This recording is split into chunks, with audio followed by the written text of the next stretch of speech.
Hey everybody, it's Matt. This is the 10-Minute Bible Hour podcast, and I am not ashamed to tell you that I like musicals. I am also not ashamed to tell you that I sing along with them, and I am further not ashamed to tell you that even though it's a little overdone and everybody knows it, one of my favorite musicals is Wicked. I think people like Wicked because the characters are interesting, they're flawed, but it's easy to feel compassion for them and you see them change and grow over the course of the story. I also think that Wicked, which got traction in the early 2000s, came out at the right time for the story motif that is, oh, what if the good guy was bad and the bad guy was good? You know, it's a topsy-turvy fairy tale, right? Where instead of the wicked witch from The Wizard of Oz being clearly irredeemably evil, she's actually just misunderstood. And the truly evil character is the wizard behind the curtain. Of course, in The Wizard of Oz, we pull back the curtain on that institution of wizard. And what do we find back there? Someone who's pathetic and insecure and bumbling, hiding behind a lot of bluster.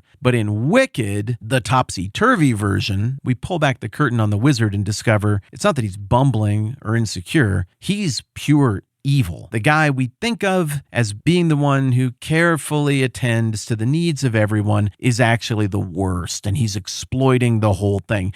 And I think part of the reason that resonated with people so much in the early 2000s is the bright lights of the internet got turned on some of our cherished institutions, and we realized, there's some rot in here. It's icky. This doesn't feel good. And it didn't feel good, but also it felt good to sing along with a musical that seemed like it kind of got what we were feeling about stuff like that. And I like that a story like Wicked, a topsy-turvy fairy tale, kind of pushes us to be like, hey, I want purity. I want some degree of decency and integrity from the people who occupy these important positions. Well, we run into a similar topsy-turvy fairy tale kind of situation in the intertestamental period when we're looking at the history of the Jews. You have these two noble positions. One is high priest. That one's been intact for a very long time. The high priest is a noble office whose job it is to kind of shepherd the people and manage the temple and religious life of the people. But corruption had taken over this role dramatically. Now, the other role is going to be king. This is also supposed to be a shepherding noble role that will also quickly be corrupted by these lesser people who get into this position, these dark wizards who hold themselves out as being good in the metaphorical Emerald City, but they're actually deeply, deeply corrupt. Well, here's somebody who wasn't even trying to come off as pious. Antiochus IV Epiphanes, the king of the Seleucid Empire in the early 100s BC. In the midst of that, you've got opportunistic local rulers and priests trying to curry favor with the Seleucids, in this case, Antiochus IV.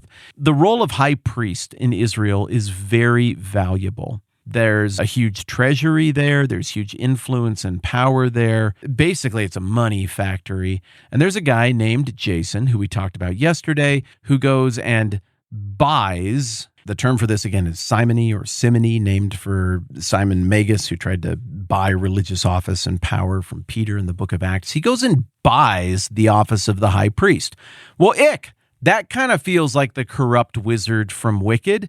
This is supposed to be a noble position, and you just gave a bunch of money to some foreigner who kind of hates you and the people that you govern, the Jews, to buy this office and cheapen it and bastardize it? Gross, Jason.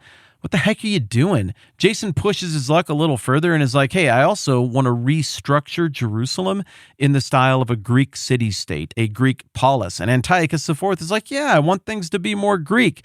Do it.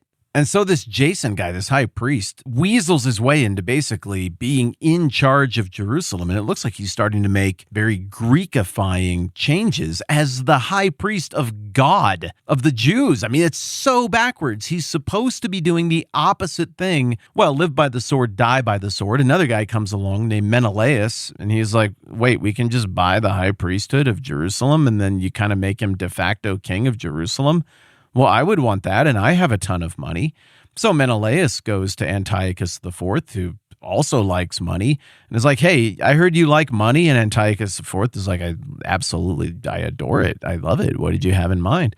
And Menelaus is like, what if I gave you a lot of it, and then you made me the high priest and just kicked Jason out? And Antiochus is like, wait, so I would get new money for something I don't care about? yes, your terms are acceptable. I accept that. And the rumor was that Menelaus actually hijacked cash from the temple treasury somehow to buy the role of high priest. Ick. So people are starting to get real mad in Jerusalem around 170-ish BC. Again, the Ptolemies and the Seleucids start to fight. This is the 6th Syrian war between these two. Antiochus is down in Egypt fighting down there. And on his way home, this Menelaus guy who just bought the high priesthood was like, hey, you should swing by and get some more money to further solidify my position here. And the ancient rumor is that Menelaus just handed out 1,800 talents of gold to help fund Antiochus's attempt to defeat the Ptolemies and establish his position everywhere. What are you doing, dude?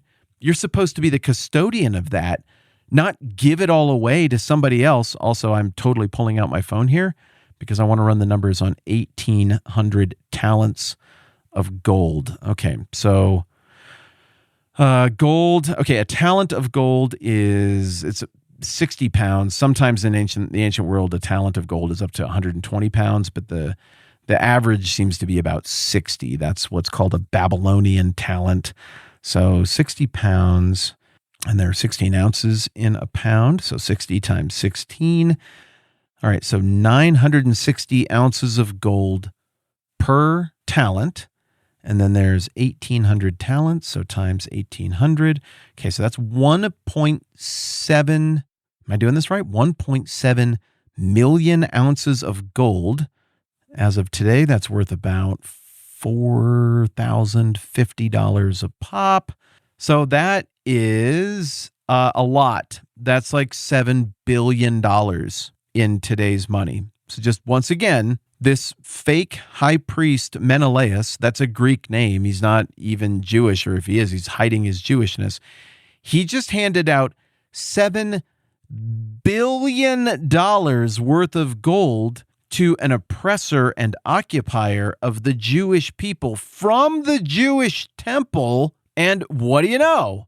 People were pretty mad about it. So Jason's been sitting around looking for an opportunity to get back in the game. And somewhere in here, the timeline's fuzzy to me, he hears a rumor that Antiochus has died. And so he tries to overthrow Menelaus and appoint himself as being the guy in charge of Jerusalem again. But Antiochus is not dead at all. And he's like, what the heck? There's a rebellion against me in Jerusalem over this money or something. We got to crush it. Antiochus IV, maybe it's opportunistic, maybe it's out of a genuine confusion. He sends troops down there to shut it down, Greekify everything. I mean, property gets seized, money gets gobbled up, Greek monuments start getting built in the temple complex. I mean, this is idolatry in the highest degree. It's absolutely appalling. He makes laws that make Jews violate the Sabbath. He makes laws that outlaw circumcision, the mark of the covenant. He makes Jews eat pork. The story goes that he even profaned the temple by going in there and even like sacrificing a pig on the altar or something like that. So here we are, the metaphorical wizards in this scenario, the high priests and the noble king are not noble at all. They're awful. They're horrible. And all of this horribleness is happening at the expense of the Jewish people. And then when one of the horrible people tries to opportunistically push back on another one of the horrible people, all the horrible people fight and everything gets worse. Who's the victim? Just the normal, pious Jewish person who misses the days when they had kings and wishes they could live their lives and not have this kind of crap going on. Well, eventually, in 167 BC, one dude and his family get pushed too far. And tomorrow, we're going to pick up right where we left off and talk about this man whose name was Mattathias and his kids and how they said enough was enough and took up the sword and threw off Antiochus Epiphanes IV and his corrupt, wicked descendants, and how they threw off these fake high priests and cleansed and restored the temple, and in doing so, created a brand new holiday that you've heard of, and we'll talk about that more tomorrow, and it's going to be fun. Judge me all you want. I like those musicals, and I'm going to keep liking them. More intertestamental fun tomorrow. I'm Matt. This is the 10-Minute Bible Hour Podcast. Let's do this again soon.